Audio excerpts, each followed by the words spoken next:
Some of my favorite interviews start off like this when we're on the fly. So we don't have mugs. We're not in We our don't homes. have anything. We're not in our homes. We're just doing impromptu interviews. Well, I'm still Dave. I'm Sean. And we have a really, really special treat for you here today, folks. Sean lined this one up again. And a lot of folks think it is the drummer hours. It's not always about the drummers, but, you know, I'm a bass player. He's a drummer. It works out okay. So tell us about today's interview, Sean.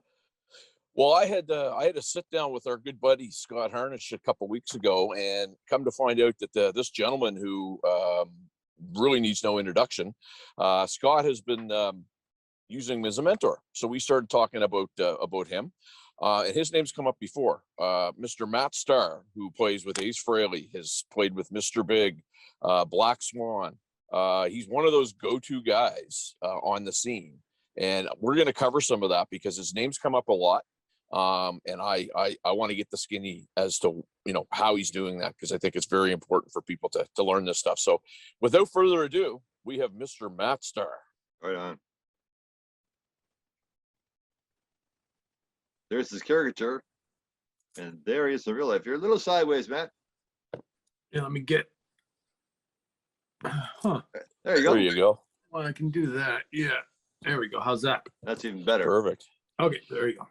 So I want to ask you right out of the gate, because we've interviewed a number of people, and your names come up that they've worked with you, and I've certainly noticed. I'm a drummer myself, and I've certainly noticed that, you know, you do an awful lot of different things. We went through your CV a little bit, and you can explain who you played with. But I asked a question to Eric Martin about you, and he said, What did he say? He said something that I think you'll be impressed with. He said, more than anything else, the guy works hard. He's very well networked, super dependable, and just a great guy to work with. Do you think that's why you're getting so many calls? Obviously, you can play, but do you think that might be why you're one of those go-to guys? Yeah, I think just the idea of being employable is really important. And that's not something that I was thinking of when I was, 13, listening to Motley Crue and wanting to, be a rock and roll drummer for the rest of my life. But that's something that when I had that change in my thinking, which for me took until my late 30s to get my head out of my ass. Once I did that, everything changed. So yeah, that's definitely a huge factor, because like you said, yeah, I can play. So can a lot of people, and the truth is, I'm not playing with Mahavishnu 2.0. I'm playing rock and roll, and so there's a lot of guys that can play the parts that I play. And so then, well, why does that guy get all the gigs? Why is that guy so busy? And I would ask the same thing, but I think most guys that I was hanging out with at the time would be mad.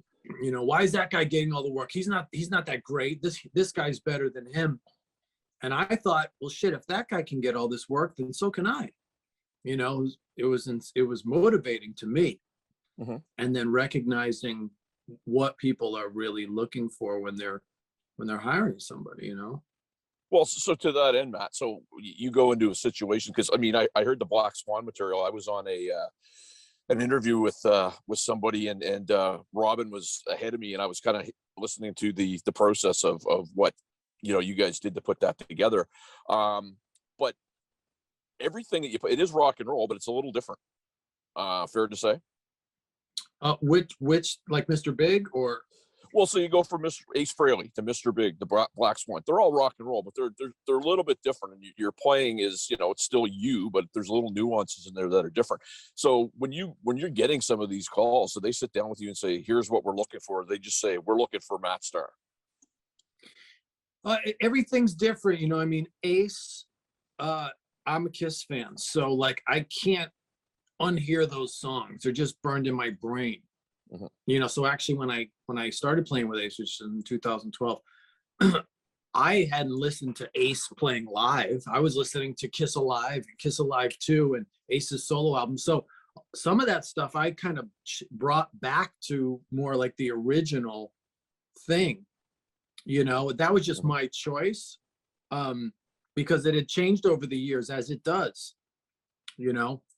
The feel had changed, or maybe the drumming had gotten a little more modern, which is cool. But then I go, this Peter Criss thing's kind of cool, man. I'm going to bring that back. So, but there's never been a discussion as far as like how I play the old material. And again, Mr. Big, I was coming in to fill in for Pat Torpy.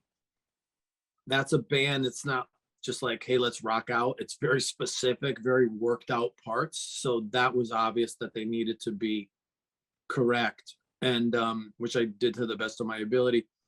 And yeah, Black Swan, again, it's I just listen to the music. The Black Swan would be different because there was no Black Swan, right? It's just Jeff Pilson reached out and said, hey, you know, I wrote a bunch of songs with Red Beach and Rob McCauley, and thought you'd be great to play. What do you think?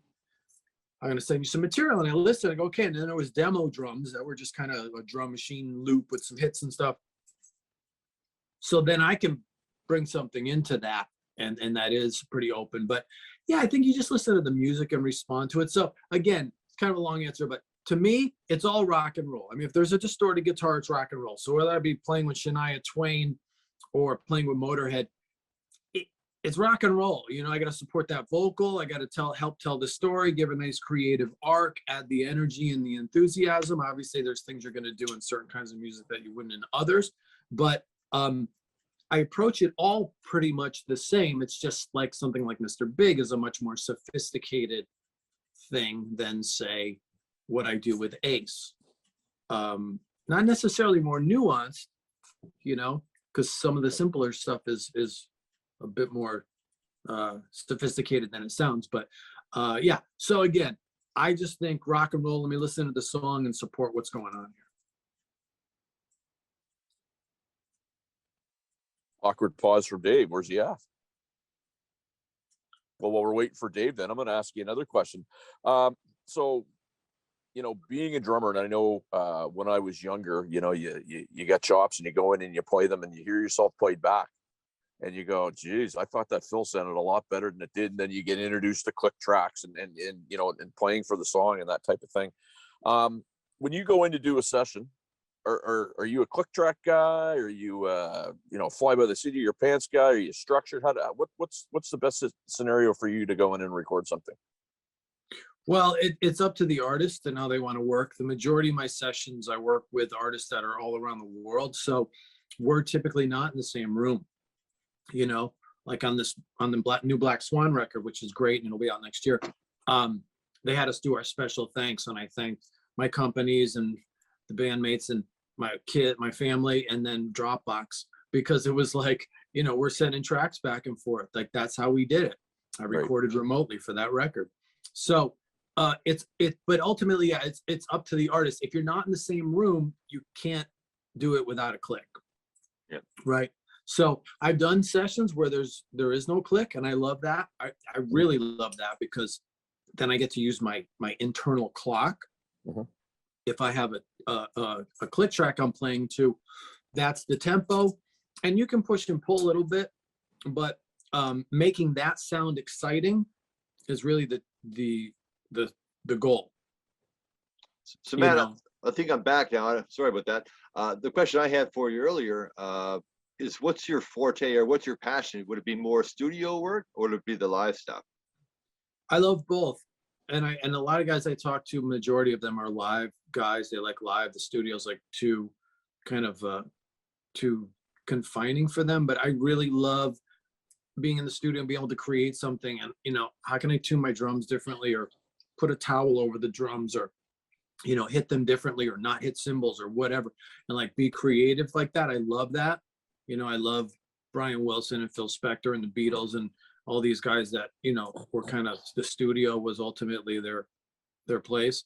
And then there's nothing like live. And I love playing live and meeting the fans and interacting and hanging out and making a loud fucking noise and, you know, like hitting shit. You know, I love it too. So I really do enjoy both. Like I'm glad I don't have to pick one, because, you know, I'd have a hard time doing that. So you just did a tour with Ace that wrapped up a short time ago, and I wanted to ask you. I mean, up here in Canada, I don't know, we're ultra conservative when it comes to this stuff. I mean, some days you get to play and some days you don't. You know, a friend of ours is a gentleman by the name of Dale Lynch, who road manages Michael Bublé, and he was telling us their protocols on the road, and they were just super in depth. How did you find being out there with what's currently going on? And did it feel weird? Was there any uncomfortableness or anything in touring with what's going on right now?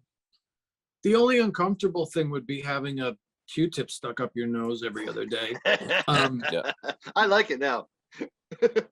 Yeah, it kind of I got to the point where I could not have my eyes water, which was a real accomplishment. But no, I mean, it was different. There was no meet and greets, that we were Yeah. not allowed to go out and connect with the fans, which is something I love doing. But it is what it is. I can stay home, if I didn't want to do that. But I did that, and we got to be together. We got to play. We all got to hang out. We were in our bubble, all the Alice Cooper, Ace Guys band crew. We had a great time, and we did, I don't remember how many shows, but it was like 30, it's like 5 weeks out and something like 30 shows or something. But Nice. it was awesome. I got to do it. So yeah, I mean, it was different for sure. There was protocols. You had to wear your mask inside, all of that, but I'm not really a fan of complaining. I mean, it's either like, if you don't want to do it, just say no and stay home. Someone else will gladly take your place.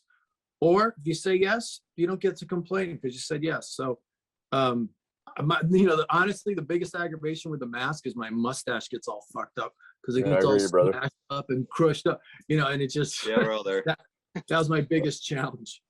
Let's do this, guys. Let's go to our first break. And when we come back, we'll talk a little bit more about, I guess whatever Matt's preference would be. I'd like to hear more about the tour, because it's for us, it's kind of enlightening, and it's exciting to hear that it's actually coming around again. And everyone's scared. We get it. But I mean, like, to your point, if you don't like it, stay home. You know what I mean? But I want to hear more about that. So let's do our break, if that's okay, and we'll come back. Is that all right? Sounds good. All right.